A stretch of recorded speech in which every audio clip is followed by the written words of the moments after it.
Hello and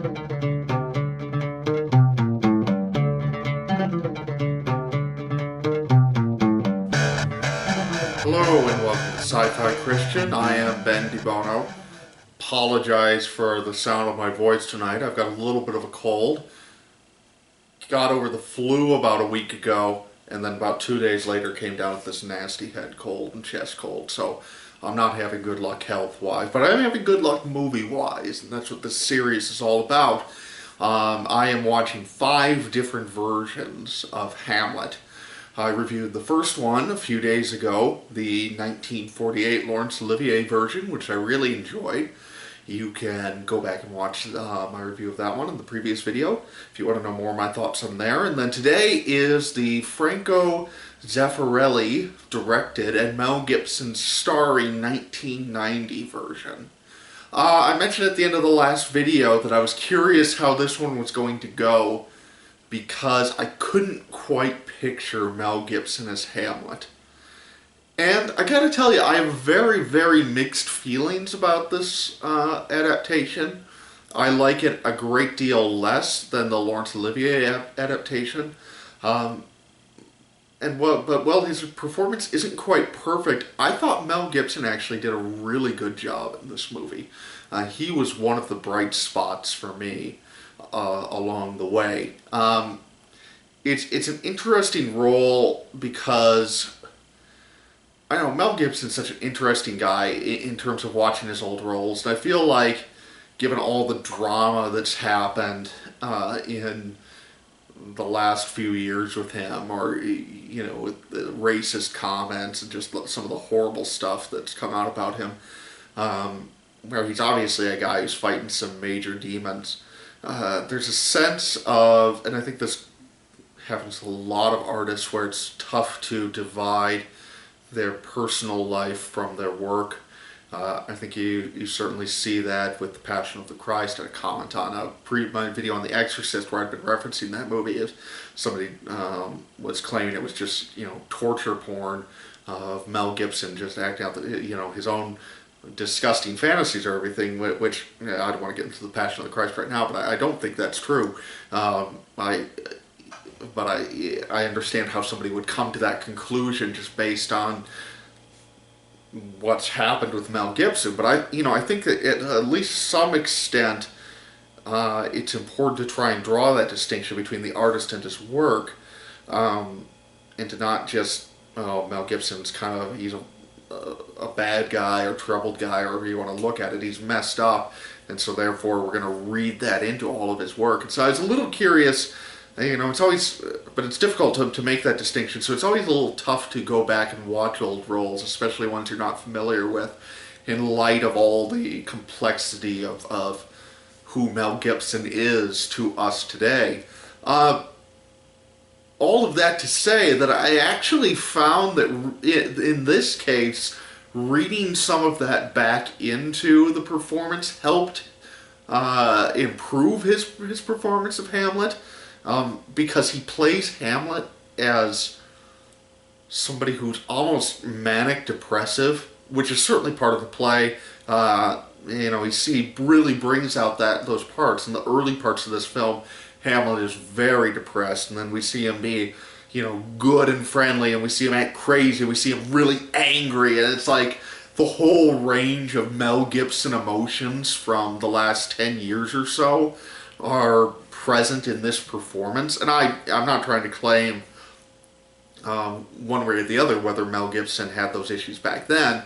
You know, probably to some extent, but who knows. And so I was kind of a little nervous about, you know, trying to evaluate this performance in light of Mel Gibson and without reading that stuff back into it, but it turns out it actually helped improve his performance, just because with the performance, the way he plays Hamlet is kind of that same 1 minute crazy, 1 minute nice guy, 1 minute angry, 1 minute depressed figure that, at least from what we have seen through the media, seems to be who Mel Gibson is in real life. And in some ways, you know, for art to go full circle or something, I think it almost made me feel, you know, and I hate to go down this whole psychological evaluation of Mel Gibson. We'll move off of him in a second, but it almost makes me feel a little sympathetic towards the guy. Because you feel sympathetic towards Hamlet going through this. You can see, at least in this interpretation of him, he doesn't come across as a very good guy, just like Mel Gibson doesn't come across as a very good guy, but yet we feel sorry for him in the story as he goes through this very mental break, you know, this big mental breakdown and everything. And I think you know, in addition to the revulsion of some of the things he's done and said, I think that that's certainly an appropriate emotion to have towards Mel Gibson the person as well. So there's kind of, I don't know, at least in terms of my own reaction watching this film, there's this weird meta circle going on between Gibson the person and then Gibson in this role and the way that they kind of complemented one another.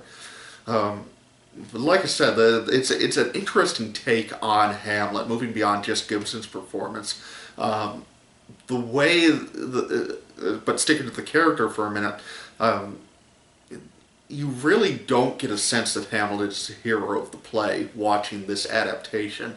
He doesn't quite come across as the villain. I think Claudius is still the villain.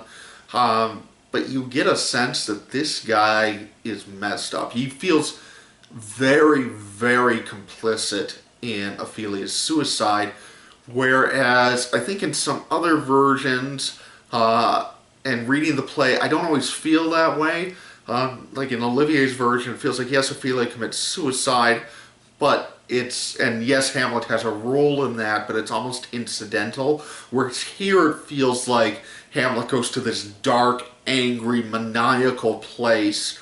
You know, the get ye to a nunnery scene is really, really well done in this movie and really well acted by Gibson, by Helena Bonham Carter, who plays Ophelia in this version.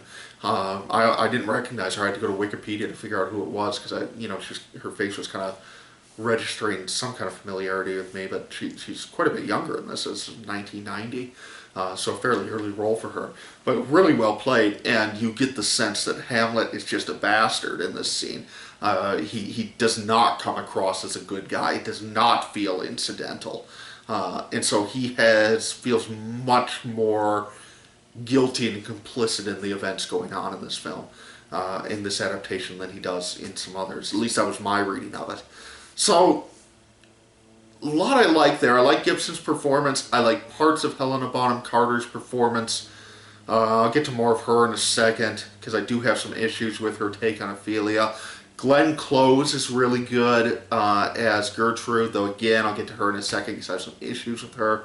But by and large, the cast is pretty good. There are some moments in this adaptation that are really, really well done. You know, I mentioned the get you to a nunnery scene. There's other, you know, scenes like that just feel spot on.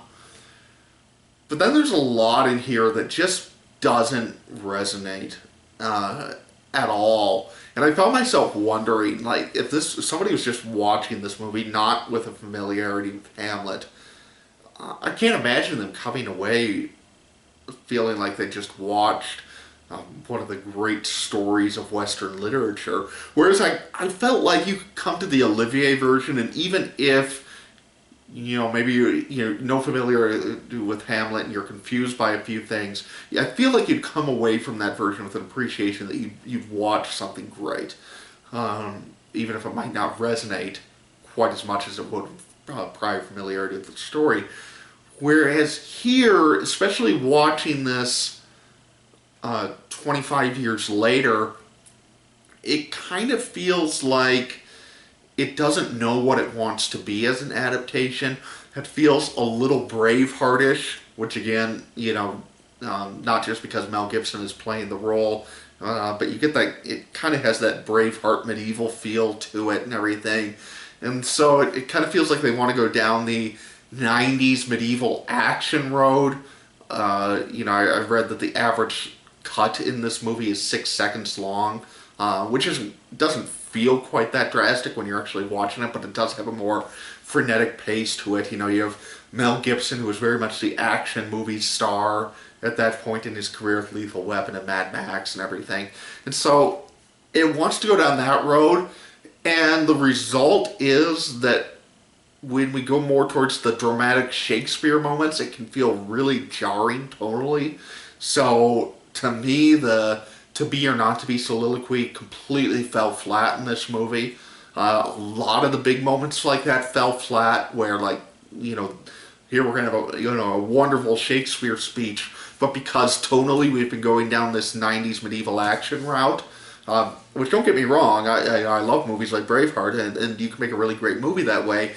But then to try and, okay, time out on that, and we're going to have the to be or not to be soliloquy, it just doesn't work. The transition feels really, really jarring.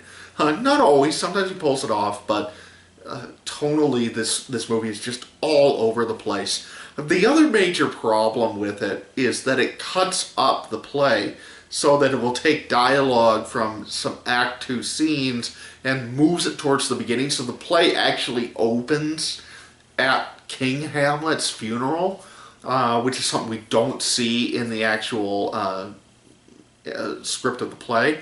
But it takes some of Claudius's and Gertrude's early scenes and moves their dialogue into there.